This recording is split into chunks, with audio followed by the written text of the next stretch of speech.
I'm so elated that we're having this topic. In today's economy, where rent is sky high, stress is even higher, and the cost of elderly care is through the roof, more and more young people are choosing to return home. And there's nothing to be ashamed of.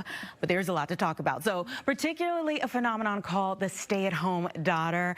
We're rethinking what independence and a multi-generational home really look like in 2025 with relationship expert Love McPherson. We love having you here. And I love being here.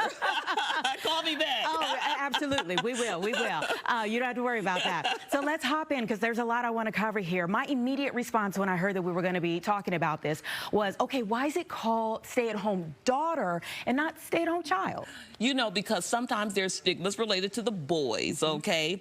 And this, let's really clear this up. There's this British show called Dumb and Living Off Mom or something like that. Well, this ain't that. Yeah. This is that daughter who is actually really doing her thing, maybe have her own business, working, maybe have that college degree, but she just needs a reset. And so she makes a power move to go back home and stay with her mom, or she makes a power move to say, after college, I'm staying right here and stacking up my dollars, and then I'm going to move out when I feel good.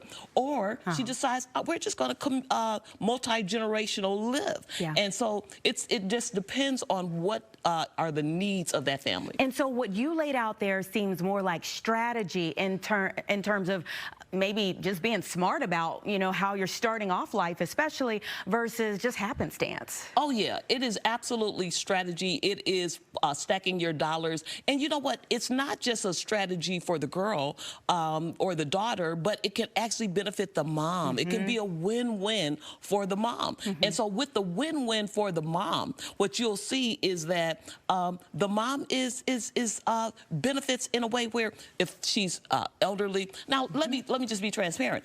I do have a stay-at-home daughter. I have 1.5, okay? The other one is married, so she lives in Nashville, but she comes here and works. All right. But I love it because it's so beneficial. It holds me accountable. As you sit with your parents and you watch them age, you begin to say, well, Mom, I think you need to incorporate more exercise. My parents say I start parenting them. Yeah, you do. But it's so good. Yeah. So it's a lot of benefits for mom and dad. It's, you know, I'm not lonely, but I love my kids and love having a grandchild. Yeah, okay, now multi-generational homes, really, they're not all that uncommon in other parts of the world. Absolutely. This is a trend here, but it's tradition elsewhere, you know, and it has been accounted. It's very profitable. I mean, as far as, you know, reaching your goals, 42% of in other countries, they find that it's financially beneficial for everybody.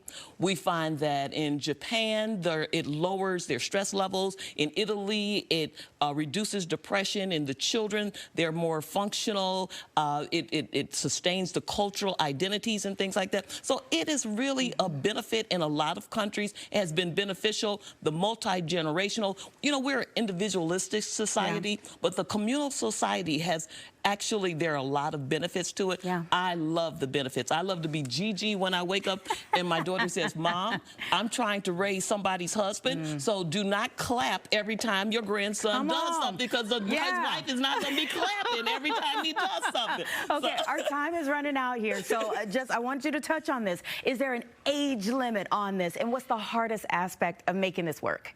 The age limit, there is no age limit. Some people will come home at 40 because their parents maybe have been diagnosed with something. Yeah. So it's a power move to be at home with their parents and move in and help financially. They may be on Social Security or fixed income, so it may be a power move at that point. It just depends on when you feel that it is the best suited at the time for you. Now, there are boundaries, because everything is not rainbows and ponies at home. It's for some people. Some people, you absolutely cannot live with your parents. Stay away. Okay, don't do it.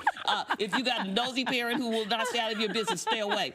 But if you can practice boundaries, if you can practice adult mutual respect, if you can practice a lot of communication skills, then it's for you. But it has to be a mutual, consistent understanding and level. The word from Love McPherson. We love having you. We'll have you back soon, I'm sure. Thank you. Okay.